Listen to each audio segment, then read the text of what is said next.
My name is Hannah Price. I'm 28 years old, and up until last spring, I thought I understood my family.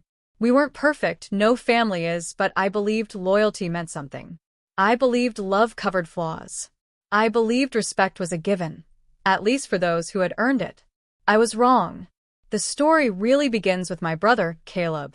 He's 31, loud, charming, the kind of man who walks into a room and soaks up all the attention without even trying. Growing up, he was the golden child.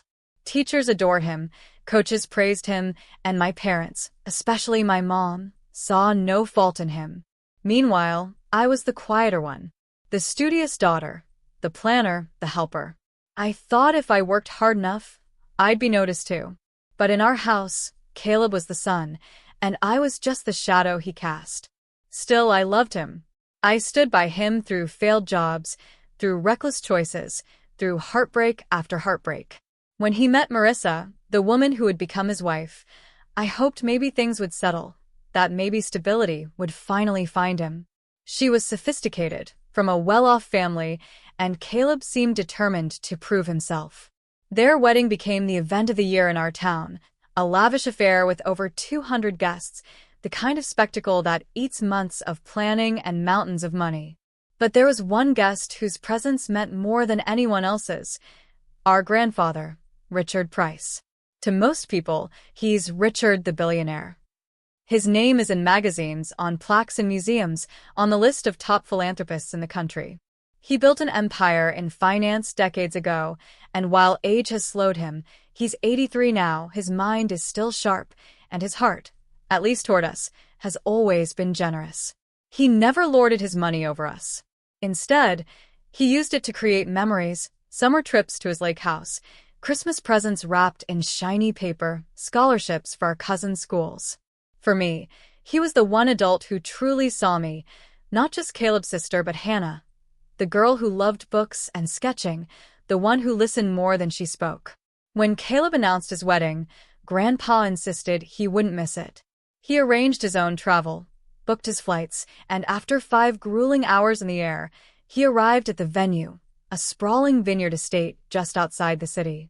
He was frail from the trip, leaning on his cane, but his eyes sparkled with pride. I was the one who greeted him at the entrance. "Grandpa," I said, hugging him tightly.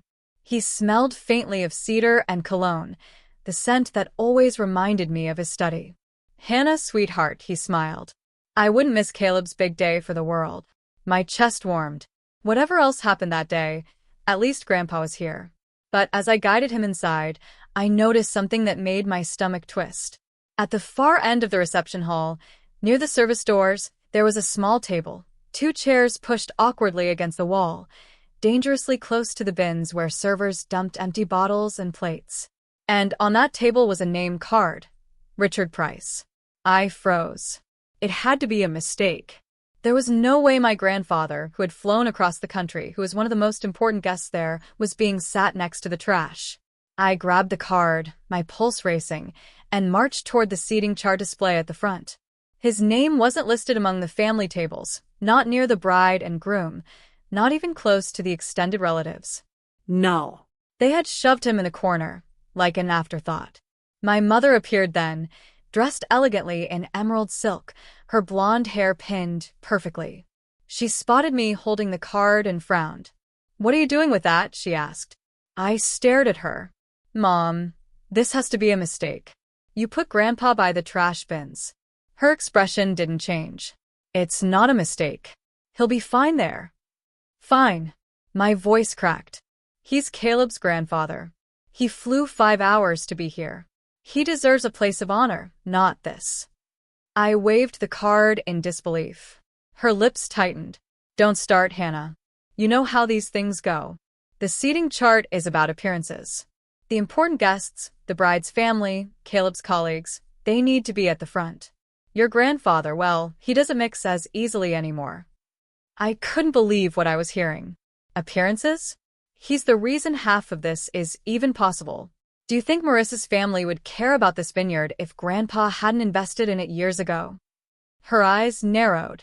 "Lower your voice. This is Caleb's day, not yours. Don't embarrass us." The fury that rose in me was sharp and hot, but before I could speak again, Grandpa touched my arm gently. "It's all right, Hannah," he murmured. His voice was calm, but I saw the flicker of hurt in his eyes. "Let's not cause a scene." I clenched my fists. He was too kind, too gracious. But I wasn't going to let this slide. Later, during the reception, I saw it play out exactly as I feared. Grandpa sat hunched at that tiny table, the trash bins just feet away, the smell drifting each time the service door swung open. People passed him by without a glance. The laughter and clinking glasses from the main tables filled the air, while he sat isolated, his cane leaning against his chair like a forgotten accessory. I brought him a glass of water, crouched beside him. "I'm so sorry, Grandpa. You deserve better than this." He smiled faintly. "Don't apologize for other people's choices, sweetheart. Just promise me you won't let them change you." His words lodged in my heart. But before I could reply, my mother appeared again. Her face was tight, her steps sharp. "Hannah," she hissed, "come with me." I stood, confused. "What is it?" She dragged me toward a side corridor, out of sight of the guests. Her hand was like iron around my wrist. "What do you think you're doing?" she demanded. Hovering over him, making everyone notice?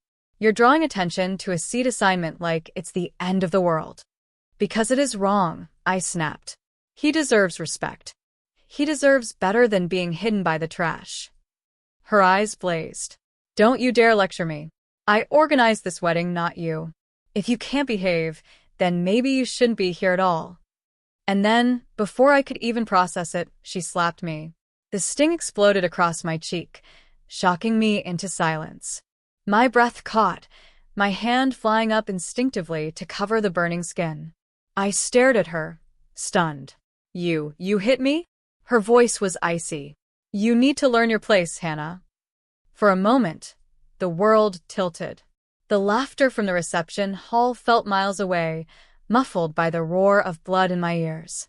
My own mother, who should have defended both me and Grandpa, had humiliated us both in one brutal act. I stood frozen, my cheek throbbing, my heart shattering. And in that moment, I realized something I'd never dared to admit before. In this family, love was conditional. Respect was negotiable. And loyalty? It was a currency traded at the expense of the people who deserved it most. I stood in that side corridor, cheek throbbing, my mother's words echoing like poison. "You need to learn your place, Hannah." For a moment, I couldn't move. My skin burned where her hand had landed, but it wasn't the pain that stunned me. It was the betrayal. The shock of realizing that in her eyes, defending Grandpa wasn't honorable. It was rebellion. I wanted to scream, to cry, to demand how she could do this. But my throat locked, my breath caught in jagged shudders. When I finally spoke, my voice was barely a whisper. "You chose appearances over him. Over your own father." Her face didn't soften. If anything, it hardened. "I chose what was necessary. This day is about Caleb, not Richard. Not you." And with that, she turned on her heel and walked back toward the laughter and music, leaving me in the shadows, trembling. I pressed my back against the wall, fighting the sting in my eyes. If I went back out there, everyone would see my swollen cheek, my shaken hands. They'd whisper, they'd guess. And my mother, she'd smile and pretend nothing had happened. I stayed in that corridor longer than I should have, trying to steady myself. When I finally emerged, I slipped quietly to Grandpa's table. He looked up immediately, his sharp eyes narrowing. "What happened?" "Nothing," I whispered. But my voice wavered. He reached out, his hand warm against mine. "Hannah, look at me." Reluctantly, I met his gaze. His eyes flicked to my cheek, where the redness still lingered. His jaw tightened. "She hit you." My chest constricted. I didn't want him to know, didn't want him to carry that hurt on top of the insult he'd already endured. But Grandpa had always been able to read me like an open book. I tried to stop her. I choked. "I just wanted you treated with respect." And she... My voice broke, shame flooding through me. He squeezed my hand gently. "Don't you dare carry shame for their actions. You did nothing wrong." Tears spilled before I could stop them. I bent my head, embarrassed, but he patted my hand like he always had when I was little. "You've got her fire," he said softly. "But her fire burns people. Yours will light the way." I bit my lip hard, trying to hold myself together. But his kindness only made the wound inside me split wider. Meanwhile, the reception swirled around us like a dream I wasn't part of. Guests clinked champagne glasses, laughter rolled like waves, music pulsed from the dance floor. At the head table, Caleb and Marissa basked in attention, radiant in their tailored tuxedo and glittering gown. My parents sat proudly among them, faces glowing with pride. And in the corner, my grandfather, the man who had funded Caleb's college tuition, who had built the foundation that gave us the lives we lived, sat by the trash, ignored. I wanted to storm the microphone, to shout the truth. This man deserves your respect. He deserves to sit at the front, not hidden like garbage. But my cheek still burned, a reminder of what speaking up had cost me. So I stayed, sat beside him, brought him plates of food, refilled his glass, listened when he told me stories to distract me from the humiliation. It was then I noticed the way other guests looked at us. Not pity, exactly, but something colder. Curiosity. Amusement. As if they were in on a joke. I wasn't. Sophie, my cousin, passed by once, her designer dress swishing around her ankles. She leaned down with a mocking smile. "Comfortable over here, Hannah? I guess someone has to babysit the old man." My fists clenched under the table. I wanted to spit back something cruel, but Grandpa squeezed my arm lightly. "Let it go," he whispered. So I let it go. Out loud. Inside, though, the anger simmered like acid. The night dragged on. When the speeches began, I held my breath. I thought, maybe Caleb would do the right thing. Maybe he would acknowledge the grandfather who had flown hours to be here, who had loved him through everything. But when Caleb took the microphone, his toast was filled with stories of himself, of Marissa, of friends who'd stood by him. He praised our parents, thanked Marissa's family, toasted his in-laws. Not once did he mention Grandpa. I sat frozen, my chest tightening with every word. Grandpa's face didn't move, but his hand gripped his cane so tightly I thought it might snap. When the applause died down, he leaned close to me and whispered, "Don't ever think silence makes you powerless. Sometimes silence is the strongest indictment." I nodded, though my throat ached. Later, after the dances and the cake, my mother approached again. Her expression was smooth, pleasant for the guests around her, but her eyes burned when she looked at me. "You've sulked enough," she said under her breath. "Pull yourself together before people start asking questions." I stared at her, incredulous. "Sulked? Mom, you humiliated your father. You humiliated me." Her lips curved in a tight smile. "What I did was keep this family's image intact. You wouldn't understand." My voice rose despite myself. "No, I don't understand. How could you treat your father like trash, literally? How could you hit me for trying to stand up for him?" A few guests glanced our way. My mother's smile widened, but her voice was a hiss. "Lower your tone. If you don't, you'll regret it." That was it. The final crack. Something in me broke. I stepped back, my voice loud enough for others to hear. "You're ashamed of him. You're ashamed of me. But maybe the only shame here is yours." Gasps rippled from nearby tables. My mother's smile faltered, her mask slipping. She grabbed my arm tightly, nails digging in, but I pulled free. For the first time in my life, I didn't back down. I walked straight to Grandpa. "Come on," I whispered. "We're leaving." He looked at me, eyes filled with something I hadn't seen in years, pride. He nodded. We left the vineyard together, the laughter and music fading behind us. Outside, the night air was crisp, the stars sharp against the dark. Grandpa leaned on his cane, moving slowly, but his steps were steady. "Thank you," he said quietly as we reached the car. "For what?" I asked, my voice shaking. "For seeing me," he said simply, "when the people closest to me chose not to." My throat tightened. Tears blurred the stars above us. "Always, Grandpa. Always." We rode back to his hotel in silence, but it wasn't empty. It was full of unspoken truths, of wounds too deep for words, of a bond forged in fire. And as I lay awake that night, staring at the ceiling of my tiny apartment, one thought burned inside me. My family had broken something sacred, and whether I sought revenge or simply walked away, I knew nothing would ever be the same again. The morning after the wedding, I woke with a dull ache in my cheek, the ghost of my mother's hand still imprinted there. But the ache inside my chest was worse. I scrolled through social media, and the betrayal played out all over again in pictures. My brother and his bride beamed in glossy photos. My parents radiated pride, and cousins gushed about the most beautiful night ever. Nowhere was my grandfather mentioned. No picture of him, no note of gratitude, not even a passing word that he had traveled hours, frail and tired, just to be ignored. It was as if he had been erased. I wanted to post the truth. I wanted to scream, "Do you see what they did? Do you see how they treated him? Do you see how my mother slapped me for daring to care?" But my finger hovered over the keyboard and froze. Because deep down, I knew the comments would not defend me. They would defend Caleb. They would defend the wedding. And they would call me bitter, jealous, dramatic. That's how it always worked in my family. So I put the phone down, curled on my couch, and cried. Later that afternoon, Grandpa called. "Sweetheart," he said, his voice soft but steady. "How are you holding up?" The concern in his tone nearly broke me. I don't know. I can't stop thinking about it. They erased you, Grandpa. And when I tried to defend you, my voice cracked. She hit me. "I know," he said gently. "I saw." Shame flooded me. "I'm sorry. I should have been stronger. I should have." "No," he cut me off firmly.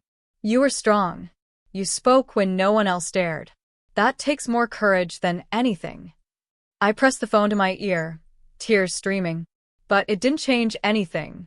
Caleb ignored you. Mom humiliated you. It's like none of it mattered. "Oh, it mattered," he said quietly. "Maybe not to them, but to me. And to you. Don't underestimate the power of simply refusing to look away." His words lingered long after we hung up, but so did the hollow ache of knowing the rest of the family saw things differently. That evening, my mother showed up at my apartment. She didn't knock politely. She pounded until I opened the door. Her expression was sharp, her lipstick perfect, her hair pinned like she was still hosting the wedding. "We need to talk," she said, stepping inside without waiting for an invitation. I folded my arms, my stomach churning. "About what?" "About how you slapped me. About how you humiliated Grandpa." Her eyes flashed, but her voice was smooth. "About how you embarrassed this family." I laughed bitterly. "Embarrassed? Mom, you shoved your own father next to the trash bins. You acted like he was disposable." Her smile was thin. "Appearances, Hannah. That's what matters. Caleb's future depends on connections. Richard sitting up front, old and frail, would have distracted people. You don't understand how these things work." I stared at her, horrified. "He's not a prop. He's your father. And you treated him like garbage." Her voice hardened. "You're naive. You think respect is automatic. It's not. Respect is earned by being useful." The words hit me like ice water. Useful. That was what my mother believed people were worth, what they could provide, not who they were. "And me?" I whispered. "Am I only useful if I stay quiet?" She tilted her head. "You be wise to remember your place. Caleb is the future of this family. Not you. If you keep making noise, you'll cut yourself off from everything." My throat burned. Maybe that's better than living like this. For a flicker of a moment, something crossed her face. Fear, maybe, or anger too deep to show. But then she straightened her shoulders. "Think carefully, Hannah. You don't want to regret this." She left without another word, her perfume lingering like smoke. For days afterward, her threat haunted me.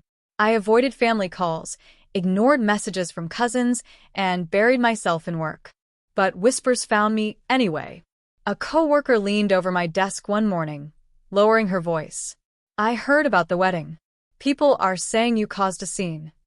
My stomach dropped. Who's saying that? She shrugged. Your cousin Sophie posted something cryptic about jealous relatives who can't handle being overshadowed. Everyone knows she meant you. The humiliation burned hot in my chest. I hadn't caused a scene.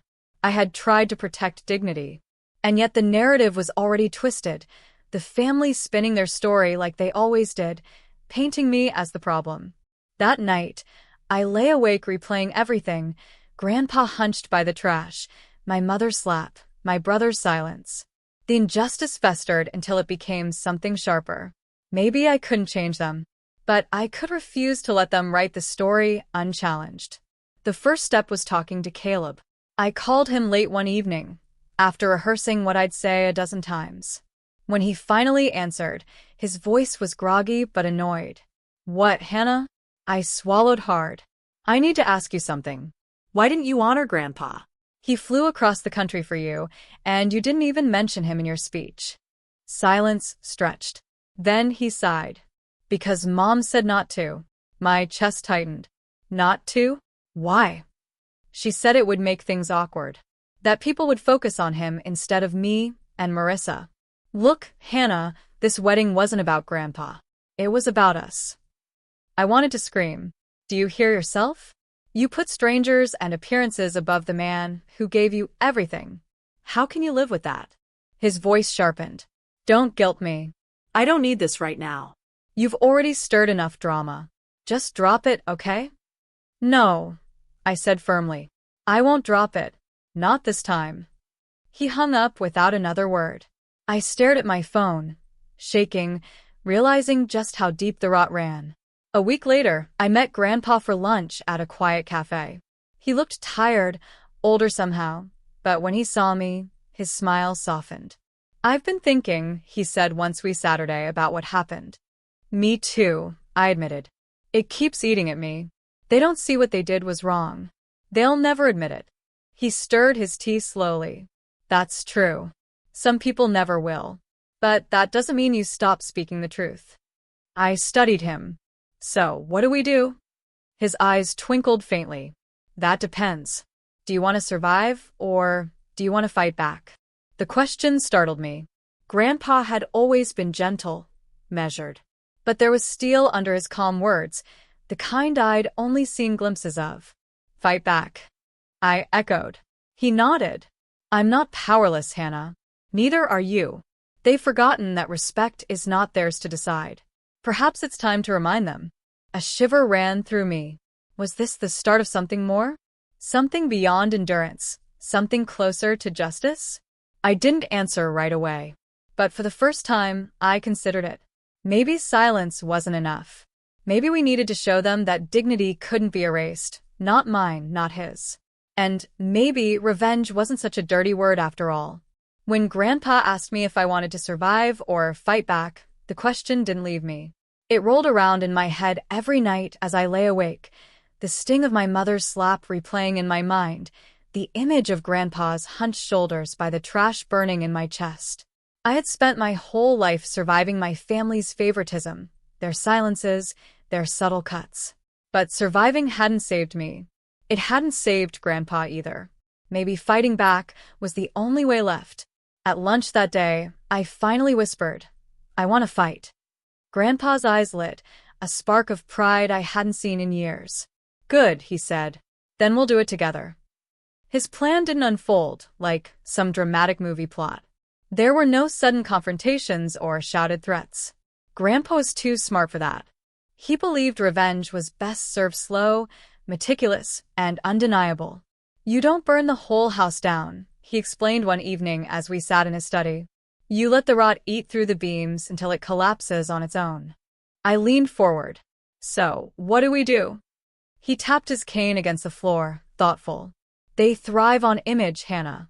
Your mother, Caleb, Marissa, they survive on how the world sees them. We don't have to destroy them outright.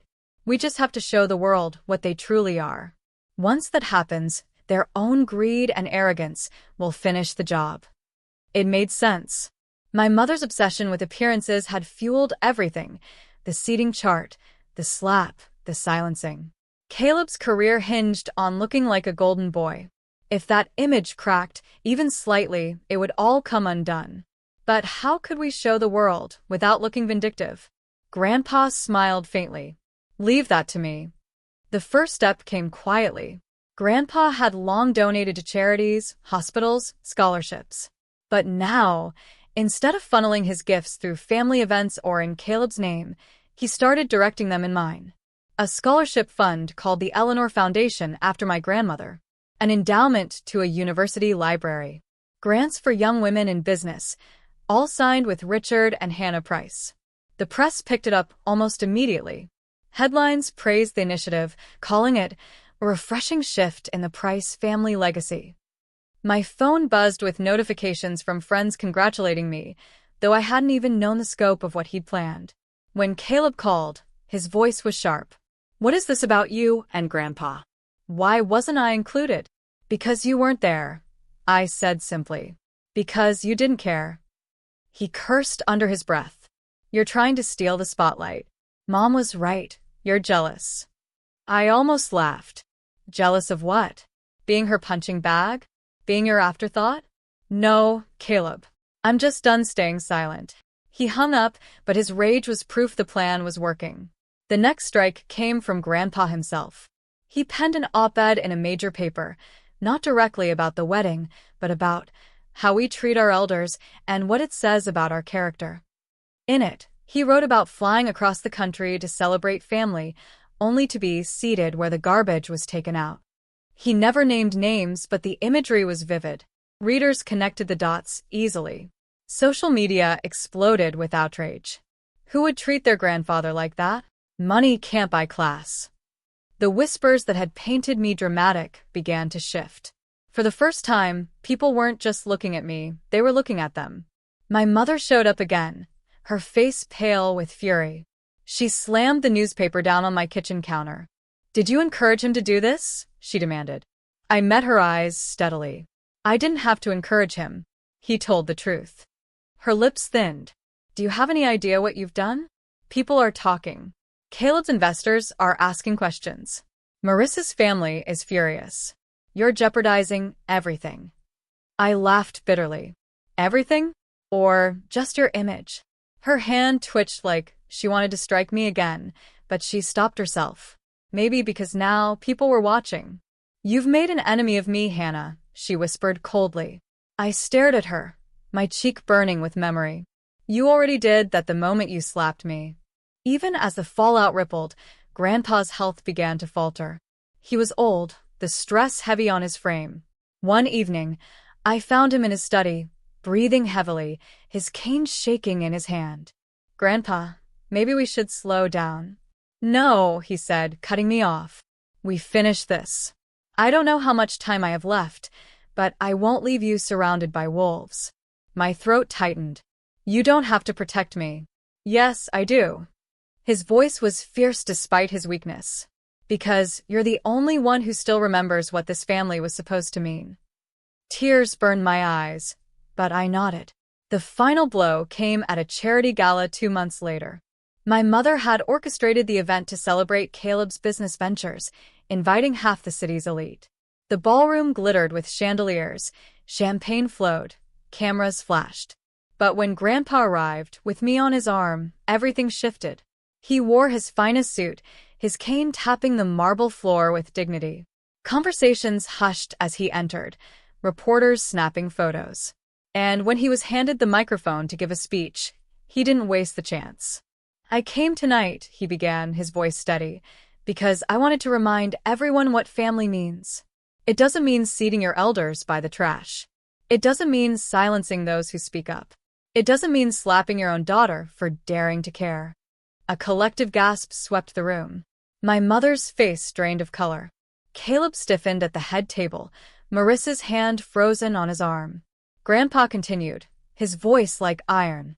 Family means honor, respect, loyalty. And when those things are lost, money and image mean nothing. Nothing at all. The applause that followed wasn't polite. It was thunderous. Cameras flashed like lightning. And in that moment, the carefully constructed facade my mother had built crumbled. The fallout was immediate. Headlines plastered the story everywhere. Billionaire Richard Price calls out family at gala.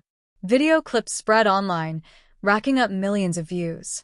Comment sections skewered my mother and Caleb, praising Grandpa's courage and condemning their cruelty. Investors pulled back from Caleb's ventures, citing concerns about character. Marissa's family distanced themselves, suddenly less eager to be tied to the Prices. And my mother, once the darling hostess, found doors quietly closing, invitations rescinded. She tried to spin it, of course, claiming misunderstandings, painting herself as the victim of an old man's exaggerations. But the world didn't buy it. Too many people had seen the truth in his words. For me, life didn't magically become perfect. My relationship with my parents and brother was shattered beyond repair. My cousins avoided me. Family gatherings stopped including my name on the invites. But I gained something more valuable: freedom. And more than that, I gained Grandpa's pride. "You did it," he told me one evening, his hand warm on mine. "You reminded them that dignity matters more than image." "No," I whispered, tears in my eyes. "We did it." As I tucked him into bed that night, his eyes closed, his breathing steady, I realized revenge hadn't been about cruelty or payback. It had been about truth. About refusing to let love be erased. About making sure the world knew what we knew, that Richard Price deserved honor, and no amount of appearances could change that. And for the first time, I felt peace. Because I hadn't just survived. I had fought back. And I had won. The weeks after the gala felt like a storm that just wouldn't let up. Everywhere I turned, people were talking. At the grocery store, whispers followed me down the aisle. At work, coworkers glanced at me with curiosity thinly disguised as sympathy. Even my inbox filled with messages from strangers, some thanking me for standing by my grandfather, others calling me selfish for airing family drama in public. But the loudest backlash came from my family. My mother sent me a single message, cold as ice. "You've destroyed us. Don't come near this house again." Caleb's voice followed a day later in a voicemail. "You ruined everything, Hannah. Investors are backing out. Marissa's family is furious. Do you even care what you've done? Or do you just enjoy watching us burn?" I deleted it without replying. Because the truth was, they hadn't needed my help to burn. Their own cruelty had lit the match. Grandpa, meanwhile, seemed lighter after the gala. We met often, sometimes at his home, sometimes at small cafes where he was greeted like an old friend. He still tired easily, but his spirit was fierce. "They can hate us all they want," he said one afternoon as we shared tea in his study. "Hate is easier than facing themselves. But the truth's out now. No one can erase it." I studied him, marveling at his resilience. "Don't you ever regret it? Calling them out so publicly?" He shook his head, the corner of his mouth lifting. "Not for a second. I've spent my whole life building an empire, and I thought the legacy would be money, buildings, donations. But legacy isn't what you leave behind. It's who you stand beside." And that night, I stood beside the only one who stood beside me. His words cut deep. For so long, I'd felt invisible in my family, the forgotten daughter, the afterthought. But with him, I mattered. Still, loneliness crept in. Invitations to family dinners stopped. My cousins blocked me on social media.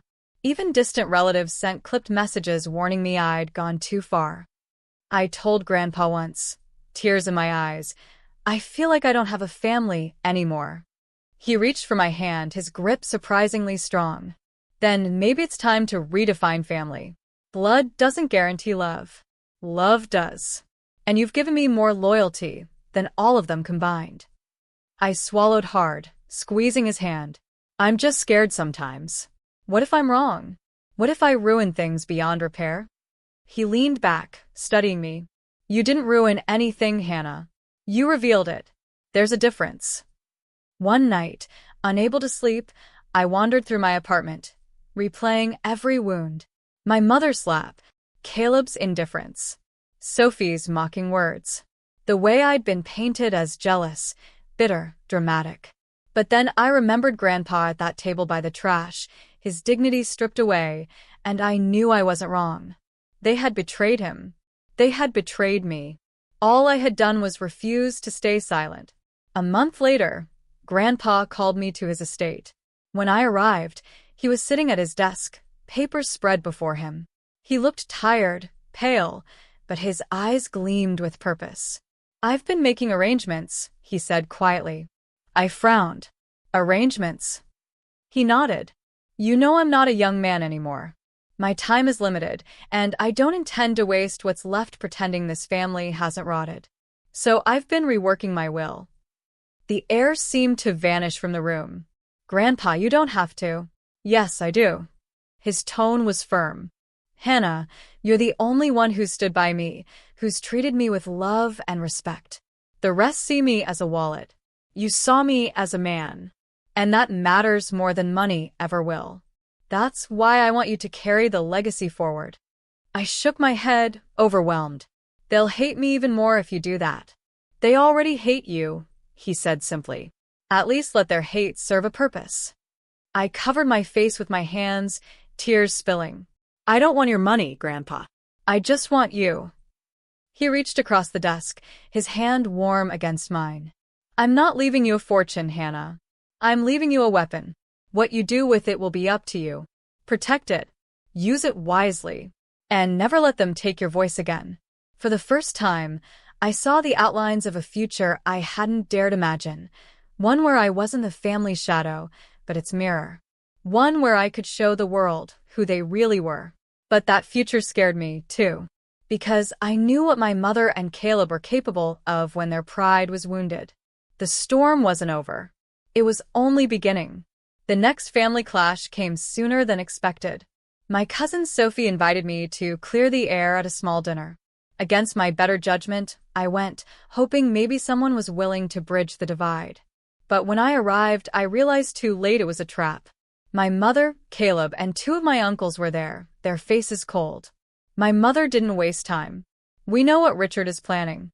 We know he's rewriting the will. And we know he's putting you at the center of it."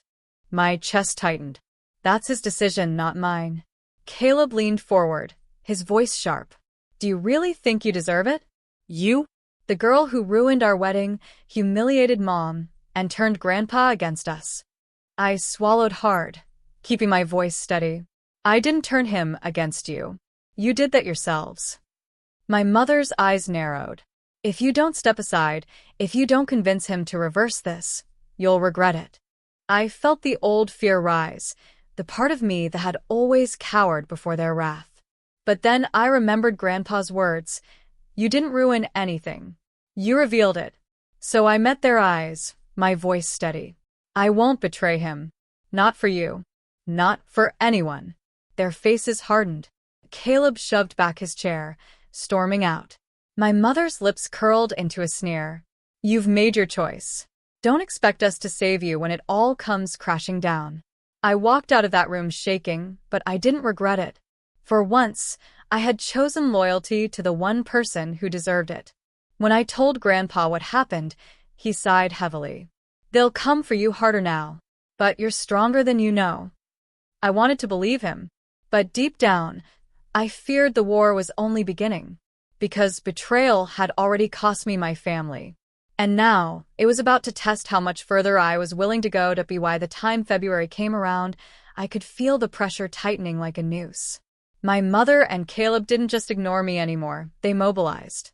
Whispers reached me through old family friends. They were telling anyone who would listen that Grandpa was confused, declining, being manipulated by Hannah. It made my stomach twist. Not because their lies surprised me, they didn't, but because I knew how damaging that narrative could be. If enough people believed Grandpa wasn't in his right mind, they could challenge his will. They could strip him of agency. One morning, I found Grandpa sitting in his study, staring at the newspaper. His op-ed from months before had been folded open on his desk, marked up with cruel notes in red ink. "Senile, bitter old man, coached by granddaughter. They're trying to erase me while I'm still alive," he said quietly. Anger surged in me. "We can fight this. We can prove you're fine." He glanced at me, his eyes still sharp despite the lines of age. I know I'm fine. You know I'm fine. But the law doesn't always care about truth, Hannah. It cares about perception. And they're winning that battle. His words chilled me. For the first time, I realized this wasn't just a family feud, it was a war for control. A week later, the war escalated. I came home to find an envelope slid under my apartment door. Inside was a legal notice. My mother and Caleb had filed a petition to appoint a conservator for Grandpa, citing cognitive decline. I nearly dropped the paper. They were trying to declare him incompetent. My hands shook as I called Grandpa. When he answered, his voice was steady but tired. I know, he said before I could speak. They've made their move. Tears stung my eyes. We can't let them do this to you. They can't take away your freedom. They'll try, he said. But we'll be ready. The following days blurred into a frenzy of lawyers, medical evaluations, and strategy meetings. Grandpa's attorney, a wiry man named Malcolm, assured us, this is a classic power grab. They'll drag his age into it, try to twist any small forgetfulness into proof. But if Richard passes a full evaluation, their petition doesn't stand a chance. Grandpa smiled faintly. Then we let them test me. I've been outwitting sharks longer than they've been alive. Still, I worried. Not about his mind. He was sharp as ever. But about their ruthlessness. They weren't above manipulation.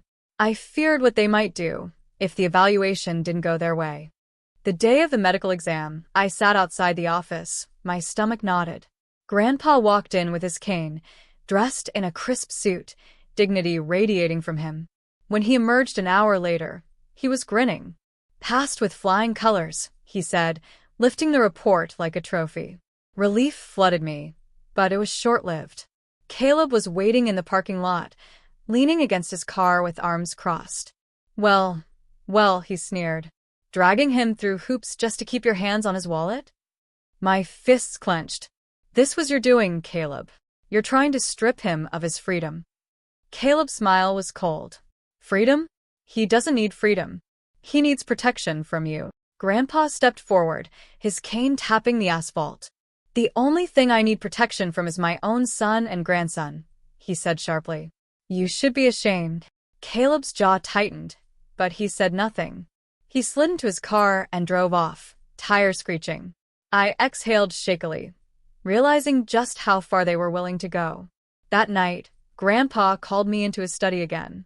It's time to stop being defensive, he said. It's time to go on offense. What do you mean? I asked. He handed me a thick folder. Inside were documents I didn't recognize, contracts, emails, bank records. These, he explained, are receipts. Your mother and Caleb have been siphoning money through shell accounts for years, using my name. Donations that never reach charities. Investments that lined their pockets. I've kept records, Hannah. I always knew they'd try something like this. My breath caught. Why didn't you stop them sooner? Because sometimes, he said, leaning back, you let people dig their own graves. And now, the hole is deep enough. I flipped through the papers, each page heavier than the last. Fraud. Embezzlement. Deceit masked as family loyalty. They wanted to declare me incompetent, Grandpa continued. Instead, we'll show the world who's truly unfit. The next few weeks were a blur of preparation. Malcolm assembled a team, lining up auditors and investigators. Grandpa gave interviews, measured, calm, but pointed. He spoke about the importance of transparency, about the danger of letting family exploit wealth. He never named names, but the message was clear. And for the first time, I didn't feel powerless. I felt like I was standing on the edge of something seismic, something that could finally turn the tables. But power always comes with danger. One night, as I left Grandpa's estate, I noticed a black car idling across the street. Its headlights flicked on as I pulled out, trailing me for blocks. My chest tightened, fear crawling up my throat. When I finally swerved into a crowded gas station, the car sped off. I called Grandpa, my voice shaking. They're watching me. I know, he said quietly. They're desperate. Desperate people do reckless things. Don't let them scare you. But I was scared. Not for myself, but for him. A week later, during a family court hearing, the tension broke wide open. My mother sat across from us, her lawyer rattling off accusations. Mr. Price has shown signs of confusion. He relies too heavily on his granddaughter. He is vulnerable to manipulation. Grandpa stood when it was his turn, his voice steady as stone.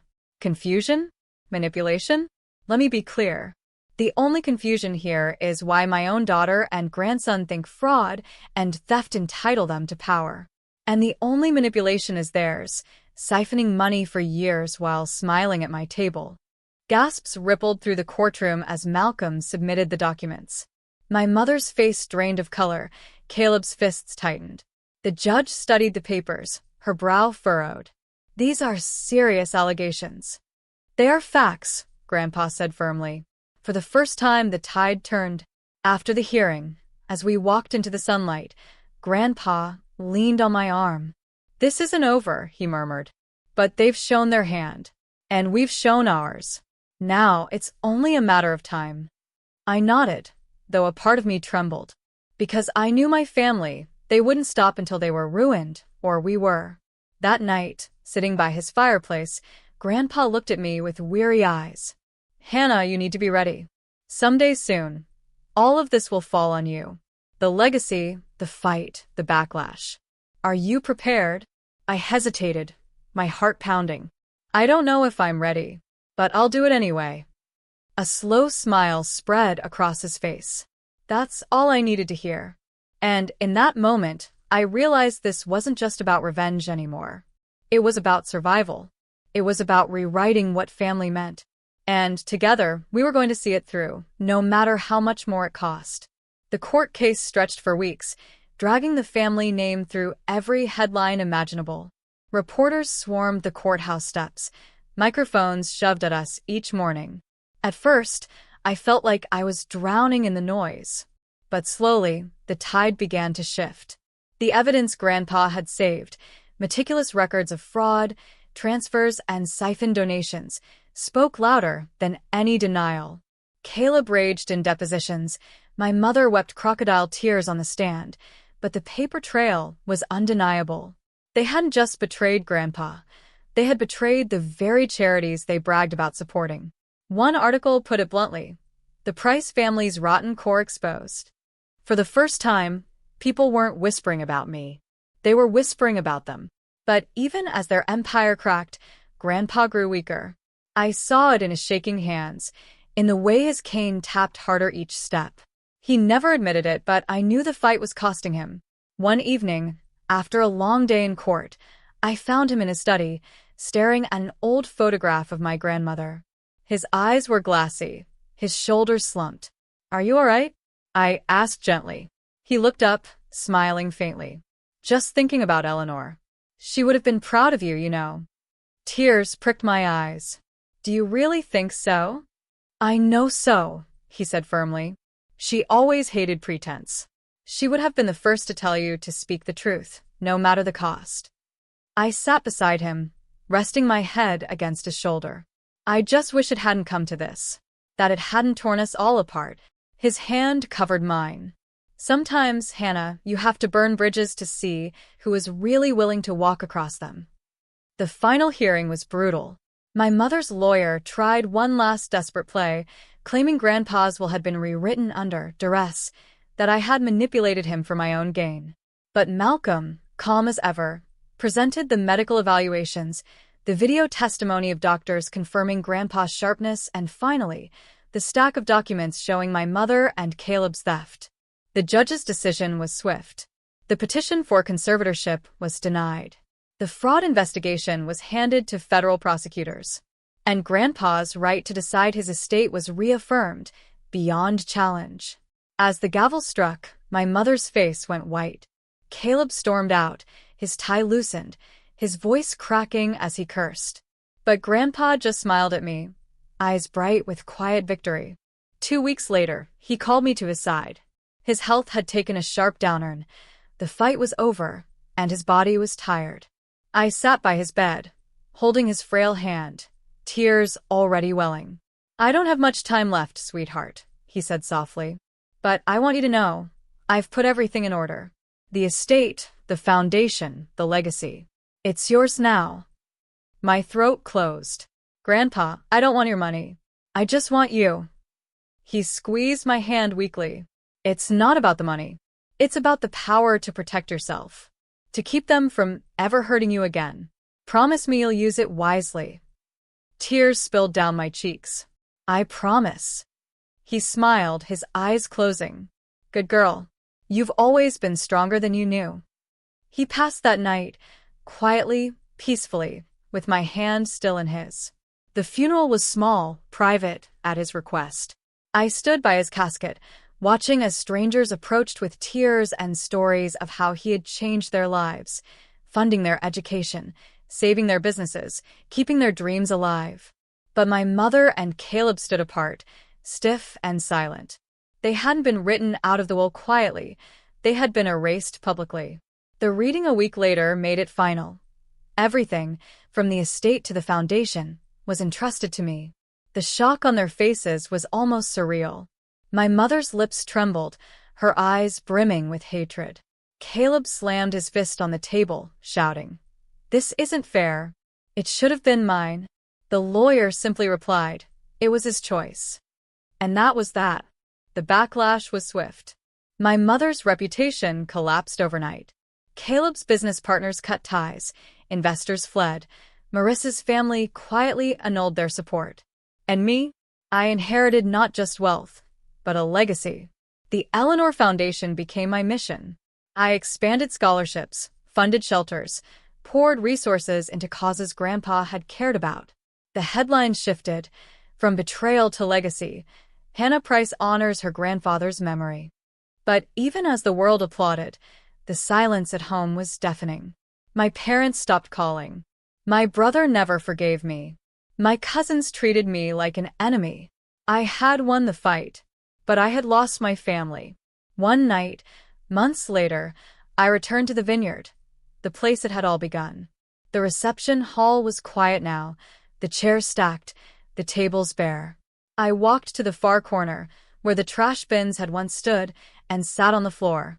I closed my eyes and pictured Grandpa there, hunched but dignified, smiling at me through his pain.